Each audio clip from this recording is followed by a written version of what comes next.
Hi everybody, this is Marsh from Capillary Physical Therapy and Wellness in Malta, New York.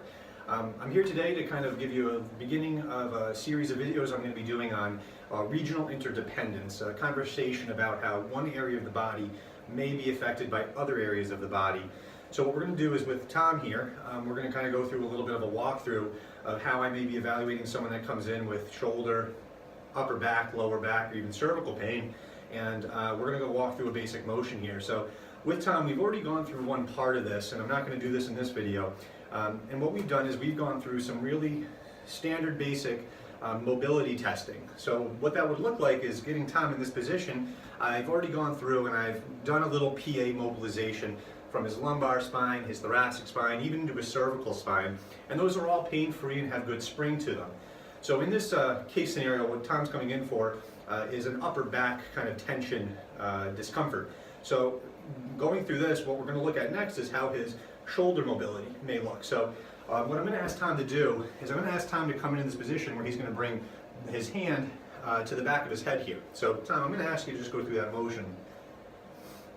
And what it's assessing is a combination of things, but as you can see, Tom's having a little bit of a hard time coming through this. His arm's not able to extend. Tom, is that painful at all? No. So not painful, but a little bit of a difficulty getting there. So once I watch him go through that motion, I'm going to see, does he even have the capability of getting through that? So I'm going to lift his arm up. I'm going to come through.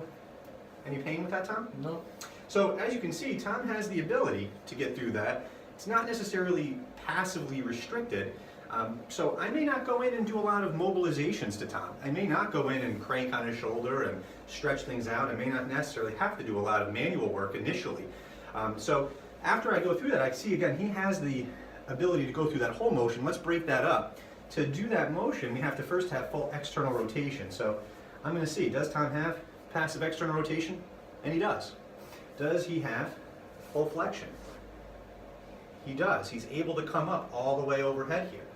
So as I look at this, I start to say, I may not be mobilizing a shoulder. I may not have to go through and do a lot of manual techniques to free this motion up. I'm looking at this from a motor control perspective.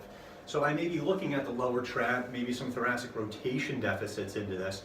So if you want to tune into our next video, what we're going to look at now for the next one is how we're going to assess even thoracic rotation and even some things for the lower trap. Thank you very much. Have a good day.